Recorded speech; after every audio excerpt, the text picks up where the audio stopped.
Dan Illman, Mike Beer, taking a look at race number 9 at Keeneland on Friday. This is the Myrtlewood for 2-year-old fillies going 3/4 of a mile.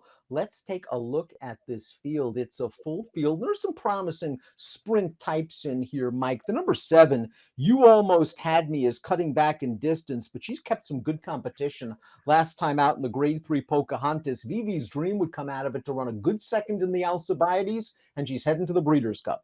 Yeah, you almost had me no match for Vivi's Dream going the mile last time. I think the cutback works for her. Her prior races are all pretty good. She's got a couple of races there in the last two in common with Hot Beach, who's also a real contender in this race. They both got a little bit of speed, but maybe they don't need the lead to be effective. There's enough to like here. And those two turnbacks should get some pace to attack. We throw up the Timeform US pace projector. We're expecting a fast pace. The 1 Copper M is pretty quick. I really think that if they want it, though, with the 8, let them watch. And I know from this outside post, they have plenty of options. I think they could make it with the 8. She's pretty quick. Yeah, the 8's pretty fast. I can see that horse. It seems to me like a horse who's going to be leaving from the gate there and trying to get forward. I mean, Copper M, Dan, based on her debut, she's fast enough to get there. She's got the rail, so it's not like they have tons of options with her. I got to believe she's going to leave there running. The 2 has been on dirt twice. She's shown speed in both of those races. This pace could get contested. Copper M, the number 1, certainly looked good in her debut on the lead at Churchill Downs, and that led to a performance in the Grade 3 Adirondack. She faced 3 next out winners, including Bright Work, who came back to win the closing week Grade 1 Spinaway. She didn't run very well in the Adirondack. I liked her a little bit last time out on the turf. It's always a little bit questionable when Steve runs these horses on grass, Mike, but she ran pretty well. Now she's back on dirt. I think this is a better surface for her.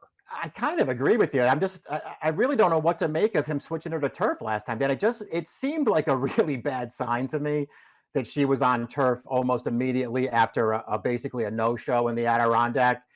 We'll see. I'm with you. I feel like she's probably better on this surface. I thought she was super sharp winning her career debut. I just don't like anything she's done since then.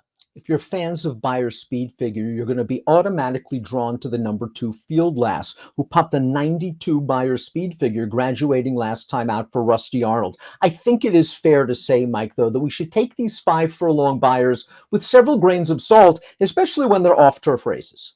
Yeah, no, I wholeheartily agree. Especially, listen, we just talked about the horse that on the rail, Copper M. She's got the big figure going 5 furlongs too.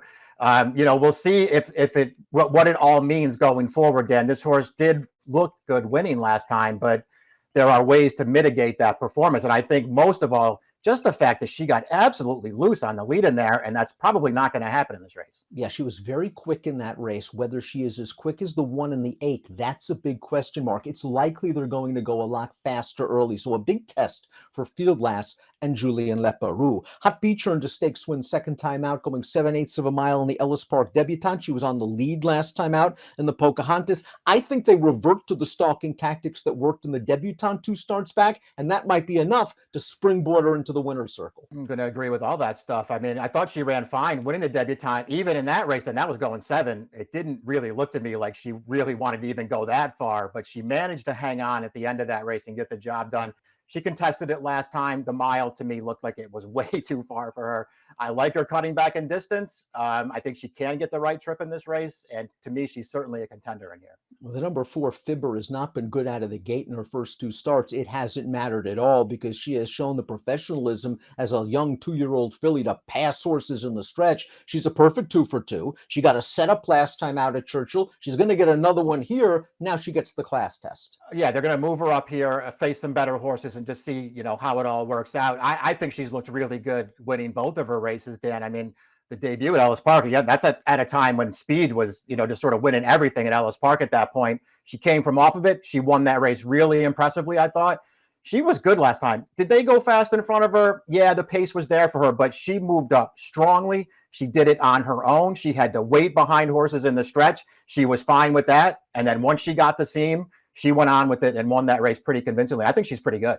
Mike, it's time to get extreme because here comes Extreme Diva, the Minnesota Flash, 2 for 2 in her career, winning those races by a combined margin of 20 1/4 lengths. Her game is speed. Now, she's going to be facing faster fractions than what she dealt with at Canterbury, but she hasn't done anything wrong there.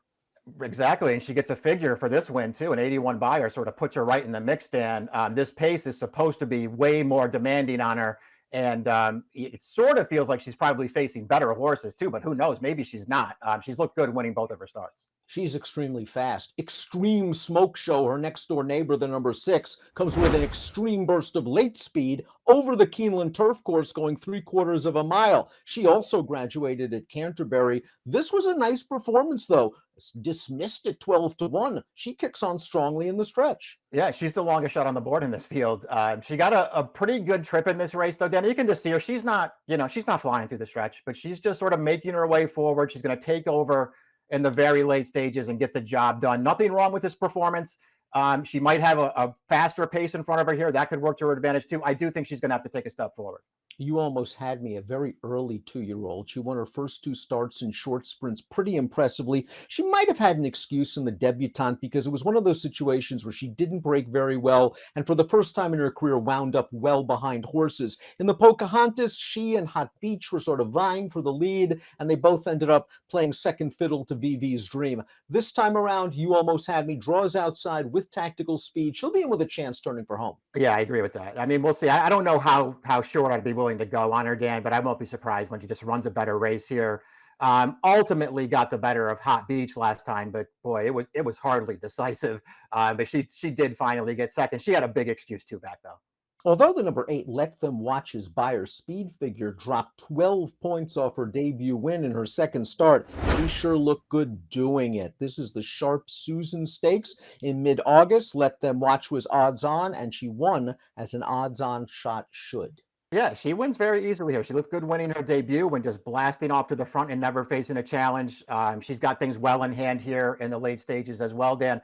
I mean, I'm always pretty skeptical of these horses that stay at Gulfstream for the summer and don't leave there to go to, some of the more major tracks that are running at that time of the year. But I won't knock her first 2 starts. The number 9, Well Are You Happy Now, pulled off a stunner at Horseshoe Indianapolis in her career debut, rallying from way out of it to win on the turf. She actually has a pretty big turf pedigree. She's by Run Happy. It's the family of Shackelford, an Alabama winner, Lady Joni. So she's got dirt pedigree. She's going to get some pace. Maybe she has a puncher's chance at a big price as she steps way up in class. Yeah, maybe if nothing else, she's just a wild card again in this race, Dan. Switching to a surface that she's really bred to handle. You're going to get a big price on her once again, but you just don't really know what you're going to get here. Maybe she is this good.